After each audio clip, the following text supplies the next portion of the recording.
হিন্দুদের একটি বৃহত্তম মহাকাব্য হল মহাভারত। মহাভারতের রচয়িতা ব্যাসদেব, যাকে আমরা কৃষ্ণ দ্বৈপায়ন বেদব্যাস নামেও চিনি। এই মহাভারতের মধ্যে যিনি মধ্যমণি, তিনি হলেন স্বয়ং ভগবান শ্রীকৃষ্ণ। মহাভারতের শুরু থেকে শেষ অবধি কারোরই জানা নেই।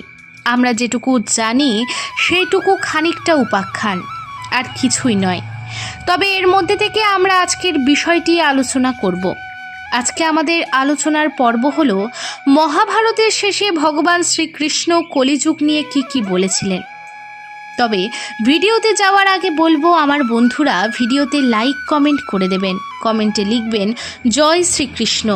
চ্যানেলটাকে সাবস্ক্রাইব করে পাশে থাকবেন নতুন নতুন ভিডিও দেখার জন্য। চলুন তাহলে ভিডিওটি শুরু করা যাক। আমাদের 4 যুগের মধ্যে একটি যুগ হলো কলিযুগ, যা দাপর যুগের পরে এসেছে। তবে দাপর যুগের শেষে একদিন পঞ্চপাণ্ডব ভগবান শ্রীকৃষ্ণের কাছে প্রশ্ন করেছিলেন কলিযুগ কেমন হবে। এর উত্তরে শ্রীকৃষ্ণ পঞ্চপাণ্ডবকে পরামর্শ দেন তাদেরকে একটি জঙ্গলের মধ্যে দিয়ে বিভিন্ন পথ দিয়ে হাঁটতে হবে এবং হাঁটা শেষ হলে শ্রীকৃষ্ণের কাছে ফিরে আসতে হবে। তারপরে কৃষ্ণ যা প্রশ্ন করবেন সেই প্রশ্নগুলির উত্তর দিতে হবে। তারপর পঞ্চপাণ্ডবের মধ্যে প্রথম পাণ্ডব যুধিষ্ঠির ওই বনের মধ্যে গেলেন এবং সেখানে দেখলেন একটি হাতি দাঁড়িয়ে আছে, কিন্তু তার 2টি সুর। ফিরে এসে এই কথাটি শ্রীকৃষ্ণের কাছে বললেন। তখন তিনি বললেন, কলিযুগেও ঠিক এমন হবে। মানুষ মুখে এক কথা বলবে, কিন্তু তারা যে কাজগুলো করবে তা থেকে সম্পূর্ণ ভিন্ন। দ্বিতীয় পাণ্ডব অর্থাৎ ভীম হাঁটলেন অরণ্যের দিকে এবং তিনি দেখলেন একটি গরু তার বাছুরকে আদর করছে চেটে চেটে, কিন্তু গরুটি এত বেশি আদর করছে যাতে বাছুরটির গায়ের ছাল উঠে গিয়ে রক্ত বের হচ্ছে। শ্রীকৃষ্ণকে এ কথা জানালে শ্রীকৃষ্ণ তখন বলেন, কলিযুগের পিতামাতা এমনই হবে। তারা সন্তানদের অন্ধ স্নেহ করবে এবং যা সন্তানের ক্ষতির কারণ হয়ে দাঁড়াবে। সন্তানকে অসৎ পথে গমন করাবে তার নিজের পিতামাতা।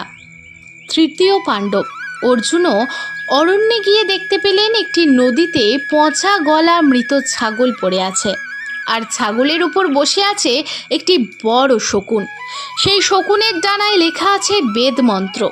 এই কথাটি অর্জুন কৃষ্ণকে জানালে তিনি বলেন, এই কলিযুগে অনেক ধার্মিক জ্ঞানী মানুষ থাকবে, তবে তারা হবে শকুনের মতো। অর্থাৎ তারা ওপর ধার্মিক ভাব দেখাবে ঠিকই, কিন্তু তারা ভেতরে হবে শয়তান।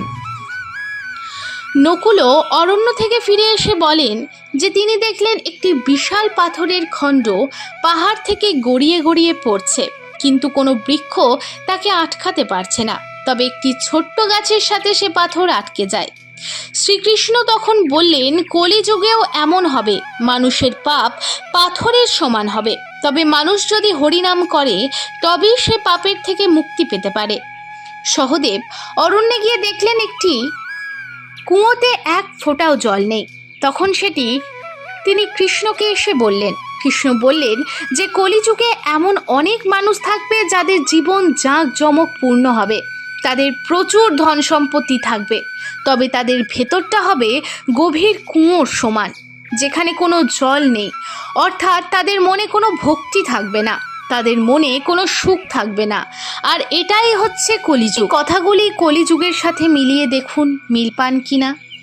ভগবান শ্রীকৃষ্ণ আগে এসব কথাগুলি বলে গেছে, আর আমরা এত বছর পর এসে তা উপলব্ধি করছি। ভগবান কৃষ্ণকে যদি পেতে হয় আর এই কলিযুগের ঘোর পাপ থেকে মুক্ত পেতে হয়, তাহলে শুধুমাত্র কৃষ্ণ নাম জপ করতে হবে। দিনে রাতে কৃষ্ণকে ডাকুন, রাধে রাধে করুন। তবে সবার পক্ষে খালি পেটে ভগবানকে ডাকা সম্ভব নয়। তাই একটাই কথা বলছি, যেমন কর্ম করবেন তেমন ফল পাবেন।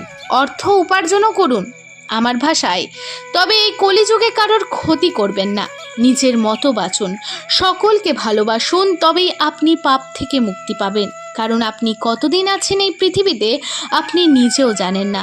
তাই টাকা পয়সা কানাকড়ি এই সকল নিয়ে না ভেবে ভগবানকে ডাকুন, পরিবারের মানুষকে ভালোবাসুন, নিজের ইচ্ছেগুলো পূরণ করুন, তারপরে ভগবানের পায়ে নিজেকে সমর্পণ করুন। আজকের ভিডিওটা এই পর্যন্তই। দেখা হচ্ছে নতুন কোনো ভিডিওতে। কমেন্টে লিখে যান রাধে রাধে, জয় শ্রীকৃষ্ণ।